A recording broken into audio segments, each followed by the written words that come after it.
नमस्कार दोस्तों। फेस्टिवल्स वाले सीजन में जो खास करके किसी कंपनी की डिमांड्स होती है वो होती है गोल्ड्स और ज्वेलरीज रिलेटेड। और साथ में ये भी देखा जाए तो केबल और केबल फेस्टिवल नहीं, फेस्टिवल के साथ साथ मुहूर्त और मुहूर्त के साथ साथ लगन और ढेर सारे कामकाज को लेकर के आने वाले समय जो है ना, कुछ महीने लगातार इनकी डिमांड बन सकती है। इन बढ़ती हुई डिमांड की तरफ देखा जाए तो आखिर इस कंपनी में क्या कहती है, जहां पे फिलहाल कुछ दिनों से ये देखने को मिला जो कंपनी की जो स्टॉक प्राइस की चार्ट थी वो लगातार गिरती हुई नजर आई। जबकि बीच बीच में ये भी देखा गया कि कंपनी में अच्छी खासी ऊंचाइयां पर पहुंचने के बाद लंबी सी प्रॉफिट बुकिंग की कगार पे पहुंचती है। और प्रॉफिट बुकिंग इतनी हद तक होती है कि उसकी प्राइस को बॉटम से बॉटम को क्या करती है, मैच करके नीचे निकल जाती है। आखिर क्या कहना चाहता है इस कंपनी को लेकर के, फंडामेंटल से टेक्निकल पॉइंट, टेक्निकल ट्रेंड की बात को लेकर के सामने समझेंगे, जिसका नाम है आशापुरी गोल्ड ऑर्नामेंट। तो कंपनी कहती है कि हमारे पास जो क्लाइंट की बेस कहती है, ये कहती है कि हमारे पास ब्रांड्स हैं और ब्रांड्स कलेक्शन की बात करती है जहाँ पे ढेर सारा ब्रांड्स और ब्रांड एम्बेसडर की बात करती है। इसके अलावा देखा जाए तो कंपनी कहती है जो हमारे पास जो आशापुरी गोल्ड्स हैं, हमारे क्लाइंट्स जो कि फीलिंग डिलाइट्स, और उसकी क्लाइंट्स में आती है टीवीज, जो कि सेंकोज गोल्ड्स आती है, तनिष्क आती है, कल्याण ज्वेलर्स आती है, जिनके लिए कहती है कंपनी जो हम इनको क्या करते हैं, सर्व देते हैं, हम इनको सर्विस प्रोवाइड करते हैं as a transparency and the build trust की बात करती है। अर्थात समझ में ये आता है जो आशापुरम जो गोल्ड्स हैं वो कुछ मैन्युफैक्चरिंग करती है और इस मैन्युफैक्चरिंग से होने वाली जो चीज़ें हैं वो अलग अलग कंपनियों को भी बेचती है, जहाँ पे इनके इंफ्रास्ट्रक्चर्स, इनके ब्रांड्स की बात करती है। और इसकी वेबसाइट्स पे ये भी आंकड़ा देती है कि हमारे पास करीब करीब कह सकते हैं जो crafting journey in the jewellery के मामले में कहती है, जो कि 1997 से कंपनी कामकाज करती है, करीब 25 साल का एक्सपीरियंस की बात करती है, 30 प्लस कॉर्पोरेट क्लाइंट इनके पास है जिनके लिए कंपनी कामकाज करती है और कंपनी काम दे को बेचती है। मतलब सीधा सीधा समझा जाए तो जैसे हमने बोला कि तनिष्क के भी बेचती है, कल्याण ज्वेलर्स को बेचती है, टीवी त्रिभुवन दास ज्वेलर्स को देती है। इसके अलावा देखा जाए कहती है कि हमारे पास 11 स्टेट में हम कारोबार करते हैं, एक हमारे पास वर्ल्ड क्लास की फैसिलिटीज़ प्रोवाइड करते हैं और 300 प्लस कहते हैं कमिटेड हमारे पास एम्प्लॉय हैं। पूरे कंपनी में 300 एम्प्लॉय की बात करते हैं और इन एम्प्लॉय के तौर पे देखा जाए, कंपनी जो गुजरात बेस्ड कंपनी रही है, उसका मार्केट की क्या आप कहती है 252 करोड़। ठीक है, 252 करोड़ का मार्केट कैप में बुक वैल्यू कहता है 2 रुपये 70 पैसे का। रिजर्व के इंट्रेंसिक वैल्यू उसके कंपेरिजन टू तो काफ़ी कम है। यदि कंपेयर करेंगे इसी तरह की कंपनियों में जिसका जो काम करती है गोल्ड ज्वेलरी और डायमंड से रिलेटेड, उनमें शायद इंट्रेंसिक वैल्यू काफ़ी ज़्यादा होती है, लेकिन यहाँ पे बुक वैल्यू से भी कम का आंकड़ा। अब सवाल आती है कि क्या करंट प्राइस जो है फिलहाल वो अपने निचले लेवल की प्राइस से थोड़ा सा ऊपरी सतह पे कम कामकाज करती है। इसकी प्राइस में क्या लगता है आने वाले समय में जिस हिसाब से 19 रुपये से घसकते हुए गिरते हुए 7 रुपये तक की प्राइस तक आई थी, क्या लगता है ये और भी यहाँ से डीपली हो सकती है, गिर सकती है? दोस्तों देखा जाए जहाँ तक कंपनी में इंडस्ट्रियल की बाकी कंपनियों में पी का आंकड़ा कहता है करीब 37x का, और यहाँ पे आंकड़ा कहता है ओनली 26। आखिर यहाँ पे भीड़ किसकी वजह से नहीं है, इसके पीछे के कारणों को समझेंगे। इसके लिए हम एक फॉर्मूला पे काम करेंगे जिसका नाम है R2R, और वो किसके अंदर आती है, वो आती है F2T2 टेस्ट के अंदर आती है। इसके लिए हम टेस्ट करेंगे फंडामेंटल टू टेक्निकल ट्रेंड को। अर्निंग पर शेयर कहती है 29% के आसपास, किसके अकॉर्डिंग, फेस वैल्यू के अकॉर्डिंग। अर्थात मार्केट में 26 टाइम्स का भीड़ कहता है और आर 10%, आर की बात करीब 7%। प्रमोटर की होल्डिंग है नियरली अबाउट 50%, थोड़ा सा कम है। डेट टू इक्विटी काफ़ी कम कहता है और करंट रेशियो का आंकड़ा काफ़ी ज़्यादा कहता है। और यहाँ पे आकर के हमें एक डॉट फुल आता है तो आखिर करंट रेशियो क्यों इतना ज़्यादा है, इसलिए हम क्या करेंगे, R2R को समझेंगे। क्योंकि ये जो पार्ट है इसमें तीन तरह की पार्ट्स, एक तो मार्केट की प्राइस और दूसरा कंपनी की बिजनेस से रिलेटेड, एक तो दिखावा की बात करती है और एक इसकी हकीकत को बयां करता है। इन सभी पार्टों को हम आपस में क्या करेंगे, एक रिकन्सलेशन करेंगे, तब जाके कंक्लूजन निकल पाएगा कि क्या आने वाले समय में ये स्टॉक की प्राइस 30 रुपये पे जाएगी, या स्टॉक की प्राइस ऐसा तो नहीं कि गिरते गिरते 5 रुपया या 4 रुपये पे आ जाए या 3 रुपये, ऐसा बात तो नहीं कहता है। इसके लिए हम इसकी हर एक एस्पेक्ट को समझने की प्रयास करेंगे। जहां तक इनकी क्लाइंट बेस की बात करते हैं तो क्लाइंट की सर्विस दे, क्लाइंट तो अच्छा ही काम करती होगी, क्लाइंट तो अच्छा खासा ही काम कर। ओवरऑल पिछले 5 साल के चार्ट बेसिस पे देखा जाए तो कंपनी ने करीब करीब कह सकते हैं स्टॉक प्राइस में 450% की हायर टू हायर को मूव किया है,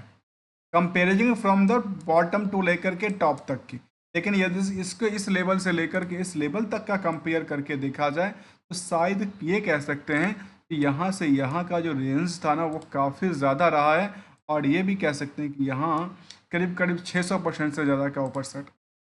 है रहा, यदि हम बॉटम से लेकर के हाई तक का आंकड़ा करें। अब एक सवाल और आती है, ट्रेंड की बात के अकॉर्डिंग बात करें तो यहाँ पे देखने को मिलती है जो मार्केट में सस्टेनिटी जब भी बनाई है मार्केट ने थोड़ी सी उनको आयाम तक पहुँचाया है, जो है हायर टू हायर को टच करने में उनको मदद किया है। फिलहाल 2-3 दिन 4 दिन ट्रेडिंग सेशन की बात करूँ तो कंपनी की बात ऐसा इस तरह से कहती है, और यहाँ पे आयाम बनाने की कोशिश हो सकती है। आखिर वॉल्यूम क्या करता है, ट्रेंडिंग क्या दर्शाता है, समझने की प्रयास करें। जहां कंपनी की फंडामेंटल स्ट्रेटजी की तरफ देखा जाए, जिसमें कि फाइनेंशियल्स एक मेन थीम होती है, उसमें देखें तो ये नज़र आती है कि पिछले जून से लेकर के आज तक के रिकॉर्ड और पिछले क्वार्टर से लेकर के करंट क्वार्टर, इसमें कहती है कुछ तो इसमें इंक्रीज करती हुई नज़र आती है, और इस क्वार्टर से इस क्वार्टर को कंपेयर करेंगे तो शायद इसमें गिरावट का संकेत बनता है। लेकिन ट्रेंडिंग व्यू इसका ये कहता है कि यहाँ से लेकर के यहाँ तक, यहाँ से लेकर यहाँ तक और यहाँ से लेकर यहाँ तक में जो ट्रेंडिंग व्यू था थोड़ा सा नियर अबाउट कह सकते हैं कि अप डाउन करते करते कि अपनी ऊंचाइयां तक टच करने में कामयाब हो पाई है। इसके अलावा देखा जाए एनुअली डेटा के बेसिस पर तो एनुअली डेटा भी इनका सेम रेशियो से निकल के आती है, जहाँ पे कोविड के सिचुएशन की बात करें उसके बाद थोड़ा सा गिरावट भी था, चला भी था, लेकिन नियर अबाउट कह सकते हैं कि इनकी जो प्राइसिंग थी किसी न किसी लेवल से इंक्रीज करती हुई नज़र आती है। चाहे हम वो देखें कि 4% ही कम इंक्रीज करती है, लेकिन एबिटा में करीब करीब 164% की हाल बनती नज़र आती है। जहाँ तक सवाल आती है इसको ट्रेंडिंग व्यू का, तो ट्रेंडिंग व्यू जहाँ पे 23 करोड़ का सेल्स था वो 44 करोड़ के सेल्स तक कन्वर्ट होती है, ये इनके लिए थोड़ा सा तो अच्छी बात निकल के आती है। और यहाँ भी करीब करीब कह सकते हैं कि 3 करोड़ तक उन्होंने प्रॉफिट बुक किया था, उसके comparison to the last quarter में कम आंकड़ा कहती है, जहाँ पे थोड़ा सा प्रेशर्स के साथ गिरावट था। इनके पीछे कुछ कारणों को देखेंगे, जो के पीछे जो 3 करोड़ का आंकड़ा आया था उसके पीछे क्या कारण था। अब यहाँ पे एक पार्ट को और समझिए, इनके पास कंपनी में अदर सोर्स ऑफ इनकम मार्च में अच्छी खासी आती है, और क्या लगता है कि एक ही मार्च में आया कि पहले भी आया, तो यहाँ पे पहले मार्च में कुछ नहीं था, इससे पहले कुछ नहीं था, केवल यहाँ 1.5-1.25 करोड़ के आसपास रेवेन्यू आ जाती है। ऐसा आंकड़ा कहती है, मैं नहीं कह रहा हूँ, इसका आंकड़ा कहती है, जहाँ पे ईयर ऑन ईयर बेसिस का ये भी समझ आया कि 41 करोड़ से चलते हुए करीब 4 गुना हो जाती है 24 में, अर्थात 13 से लेकर के 11 साल में 4 गुना 400% की जंप करती है। और प्रॉफिट का भी आंकड़ा जहाँ पे कुछ नहीं था, तो कंपनी के प्रॉफिट लगातार थोड़ी बढ़ती बढ़ती बढ़ती, यदि यहाँ से देखा है तो बढ़ी, यहाँ लास्ट 12 महीने की डेटा भी बढ़ी, मतलब यहाँ से लेकर के यहाँ तक में इनकी फंडामेंटल स्ट्रॉन्ग की बात करती है। लेकिन कुछ फैक्टर को समझना जरूरी है कि हमने कहा था कि ये जितने भी हाईलाइटेड पॉइंट थे जहाँ पे मैंने के लिए मार्क किया था, उसमें कुछ पॉइंट को हमने क्लियर मार्क किया था, भाई ये इतना ज़्यादा क्यों है, इसके पीछे क्या कारण है, जो कि मार्केट में इनकी करंट रेशियो का आंकड़ा ये कहता है कि 16% का आंकड़ा। इसके लिए हम बैलेंस शीट फिगर को, उन फिगरों को समझेंगे तो आखिर क्या कहता है, तो कहती है बोरोइंग्स इसमें बहुत ज़्यादा नहीं था, को लेकर चिंता की बात नहीं है। लेकिन चिंता की बात एक जगह नज़र आती है, और वो चिंता की बात ये नज़र आती है जो कंपनी के पास, जो कि गोल्ड डायमंड पे कंपनी कामकाज करती है, उनके पास 30 करोड़ का कहता है कि हमारे पास उधार है। अर्थात क्या लगता है, जो इनकी क्लाइंट बेस थी, चाहे वो कल्याण ज्वेलर्स की बात करें, तनिष्क की बात करें, इसके अलावा सेनको की बात करें, या फिर त्रिभुवन दास की बात करें, ये क्या पैसा लेके बैठ गए, क्या अपने कुछ और पार्टियों को बेच करके यहाँ दिखा दे हमारे पास ये पार्टियां हैं, में यहाँ पे चिंता की बात आती है। ठीक है, एक तो गोल्ड डायमंड वाले, क्योंकि इसका पूरे के पूरे मार्केट कैप के अकॉर्डिंग यदि कंपेयर भी करके देखें तो कहती है करीब करीब 252 करोड़ के बेसिस पे 30 करोड़ का अमाउंट का उधार पड़ा। इन दोनों को कंपेयर करेंगे तो लगेगा अच्छा करीब करीब 12% है। नियर अबाउट कितना, 2.5%, 10% से नीचे, कहता है 12.5%। ओवरऑल क्या निकलता है,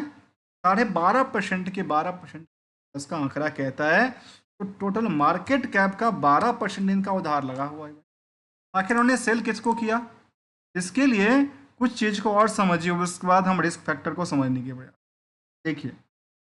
हमने आंकड़ा लिया 30 करोड़ का, नंबर को जरा नोट कीजिएगा, 165 करोड़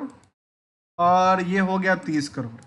ठीक है। और प्रॉफिट कितना बना रही कंपनी, 7 करोड़ का। इन तीनों नंबरों को जरा आपस में कंपेयर करके देखिए तो आखिर कितना किसका परसेंटेज बनता है। यहाँ पे नेट प्रॉफिट मार्जिन को देखिए। इसके अलावा बात करें तो डेटर्स रेशियोज की बात करें और debt profit against debtor ratio की बात करें तो कह सकता है कि 400% का आंकड़ा कहता है। मतलब यहाँ पे 400% का रिस्क फैक्टर बना है। और इस रिस्क के पीछे डे कितना कहता है पता है, यदि डे कहता होगा तो उसके पीछे। अब यहाँ मुझे एक बात समझ नहीं आई, बिल्कुल ही समझ नहीं आई, जो कंपनी में जहाँ पे 1 दिन 2 दिन 8 दिन 10 दिन के बाद अंदर पैसा देता था, वहाँ पे 2-2 महीने तक पैसा लेके बैठ जाना, 2-2 महीने तक पैसा लेके बैठ जाना, ये कौन सी, किसको इन्होंने बिकवाली किया। क्या आपने किसी ऐसे लोगों को बेच दिया, सेल्स बुक कर दिया कि वो पैसा देने के नाम ही नहीं ले रहे। ज्वेलरी का लगता है कि ज्वेलरी पहन पहन के अगले सीजन दिवाली भी चला जाएगा। ऐसा तो नहीं लगता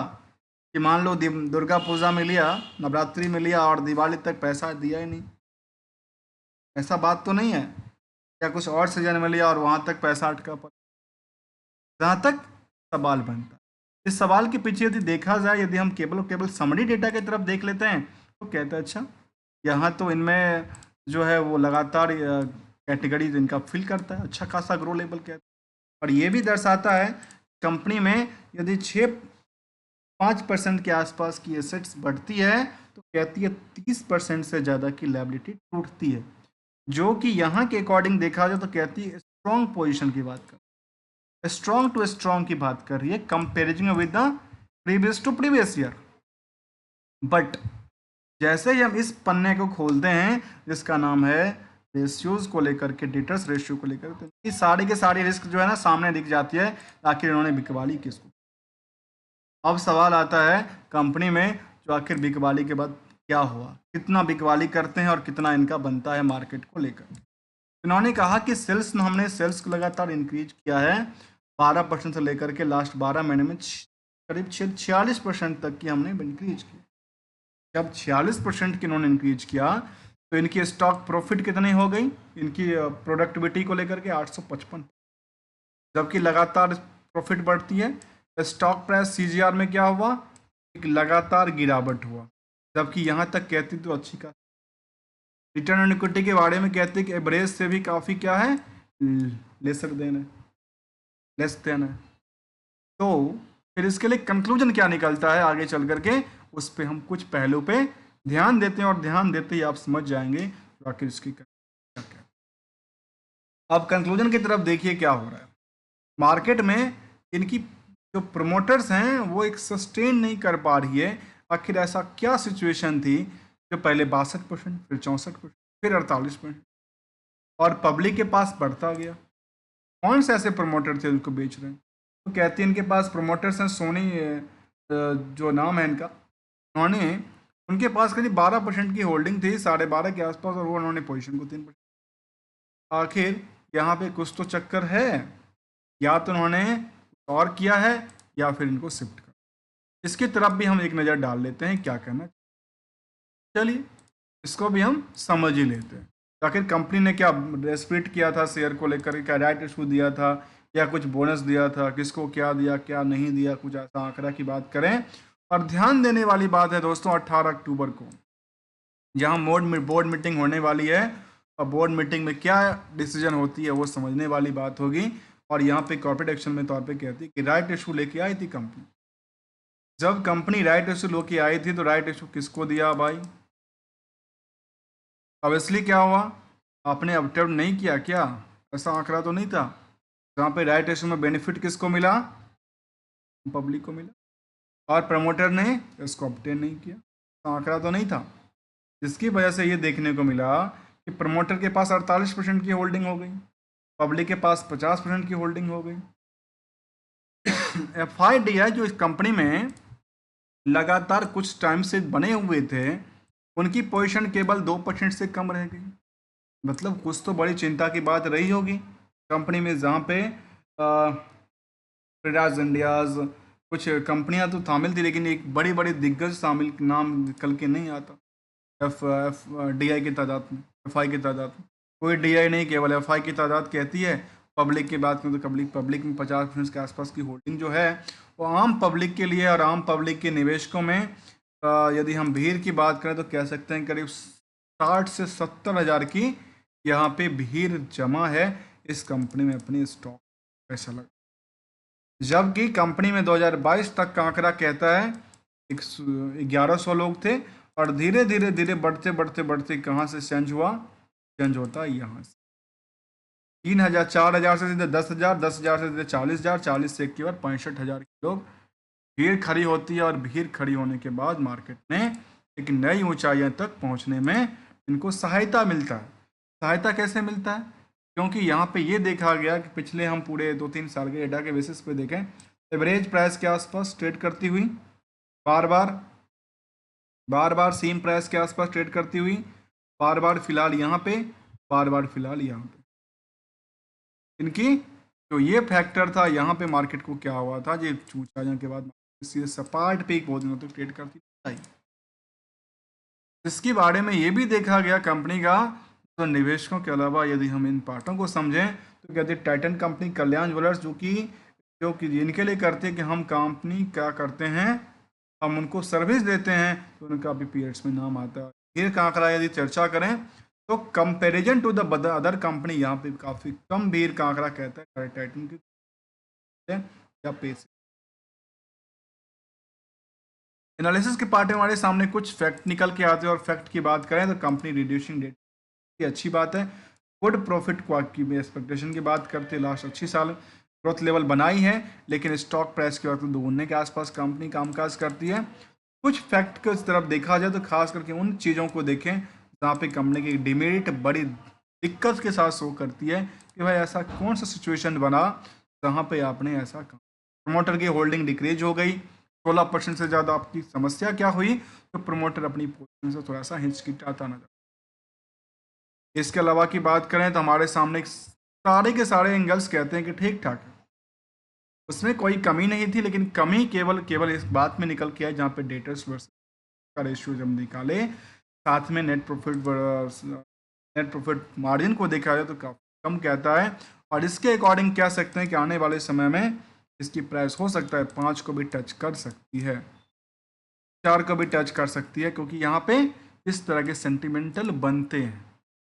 जो लगातार इसमें था, जहाँ पे इन्होंने टच किया था 4 रुपये के आसपास, लगता है हो सकता है आने वाले समय के लिए इन प्राइस के आसपास आकर मूव कर सकते, लेकिन जरूरी नहीं है। इसके लिए गोल्डन रूल की हम चर्चा करेंगे मार्केट में, आखिर गोल्डन रूल मार्केट के लिए क्या कहता है, तो हमेशा अप्लाई होना चाहिए रहता। अब इसकी बातों को समझते हुए हमने ये समझा इनकी यदि पीयर्स की तरफ आंकलन करके देखें तो इनका भी आंकड़ा कुछ कहती है, तो कहती है सेंसेक्स से केवल कंपेयर करके देखा गया तो पिछले 5 सालों में 440%, कुछ दिनों तक तो लगातार इनमें इंक्रीज हुई देखने को मिली है, लेकिन लगातार इसमें गिरावट का ही संकेत ज़्यादा प्रेशर्स देखने को मिला था एज अ टाइम फ्रेम की बात करूँ तो। अब इसके लिए गोल्डन रूल क्या कहता है वो हम समझने की प्रयास करते हैं। तो मार्केट में जब भी एक बॉटम के आसपास करता हो ट्रेड, तो उसमें क्या देखा जा सकता है, अपने रिस्क के अकॉर्डिंग उसको एक्सपेक्टेशन के अकॉर्डिंग प्रॉफिट बुक करना चाहिए, और बुक करने के बाद काफ़ी अच्छा लगता है दोबारा पोजीशन लेकर के आगे निकालना चाहिए, क्योंकि जब तक पोर्टफोलियो के अंदर कट नहीं करेंगे किसी भी टाइम फ्रेम पे, शायद वो आपको बैंक में प्रॉफिट बना के नहीं देगा, वाले पोर्टफोलियो में आपके कुछ भी दिखाए, लेकिन एक्चुअलिटी में चाहिए बैंक के अंदर, और बैंक में तभी आएगा जब इसको करके। हमने दोस्तों समझने का प्रयास किया कंपनी को लेकर, किसी स्टॉक को लेकर के मैंने ये नहीं कहा कि भाई आप स्टॉक को ट्रेड करो या बेचो या खरीदो या रखो। This is a completely learning part. यदि लर्निंग पॉइंट ऑफ व्यू से हमारी वीडियोस के अंदर आपको कुछ वैल्यू एडिशन मिलता है, चैनल को सब्सक्राइब, वीडियो को लाइक कर सकते हैं। बेटर लर्निंग अवेयरनेस और एजुकेशन सपोर्ट देने के लिए हमारे ज्वाइन बटन क्लिक करके आप सपोर्ट भी दे सकते हैं। मिलते हैं कुछ नई कंपनी के साथ, न्यू स्ट्रेटजी के साथ, न्यू एक्सपेक्टेशन के साथ। तब तक के लिए धन्यवाद। जहाँ पे हम बात कर रहे थे Ashapuri gold ornament company limited को लेकर के, जो कि एक गोल्ड डायमंड्स बनाने वाली कंपनी रही है, जिनके लिए क्लाइंट लिस्ट की बड़ी बड़ी बातें उन्होंने कहा है।